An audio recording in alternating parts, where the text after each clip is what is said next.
So what I'll do now is I will read you a short excerpt from Gigging. This is the prologue. This is the opening little bit to just set the scene for you.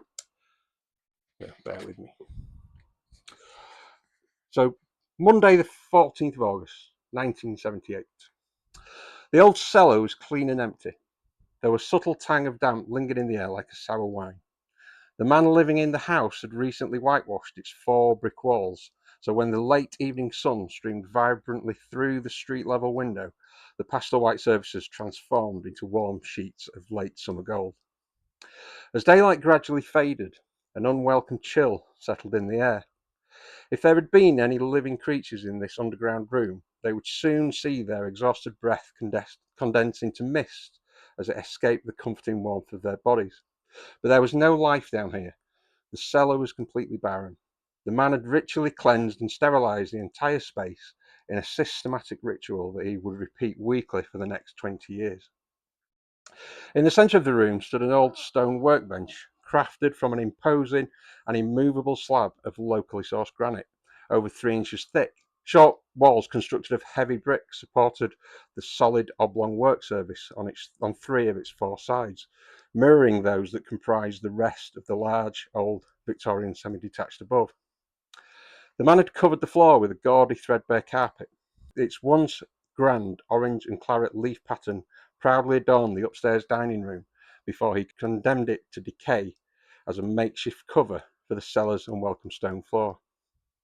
He had further covered this with clear plastic sheeting, neatly taped into a place where it met the walls and the base of the workbench, creating an opaque, sterile mass.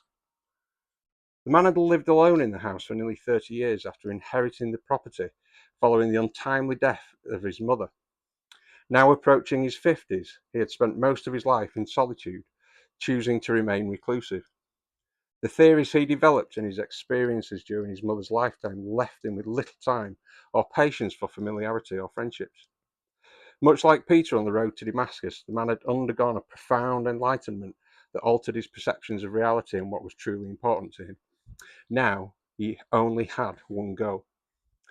Like the cellar, the rest of the house was empty. The man had disappeared early that afternoon, securely locking away his secrets within the run-down old building as he left.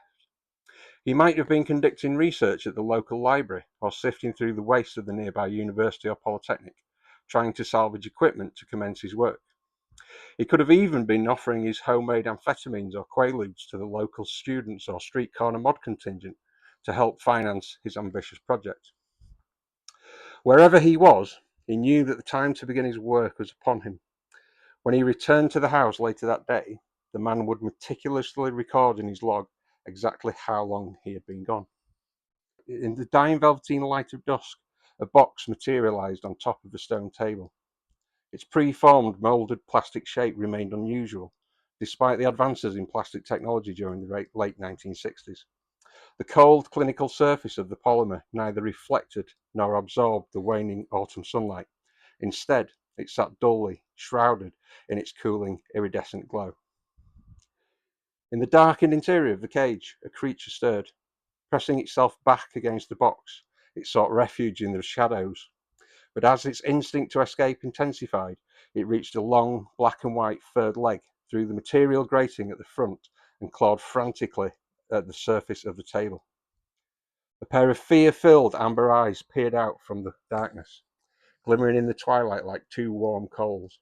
The cat searched desperately for a way to take flight, meowing helplessly in the hope of attracting a rescuer. It seemed misplaced, anxious and confused. It had lost control of its bladder, and the delicate yet unpleasant scent of cat urine mingled swiftly with the more potent aroma of damp from the walls. At that moment, there was no one who could help. Only time could aid the cat in its escape. Suddenly, as the last rays of the setting sun slipped behind the neighbourhood rooftops and a vespertine darkness enveloped the room, the cat and the box were gone. So that's the little kind of intro. Thank you, folks.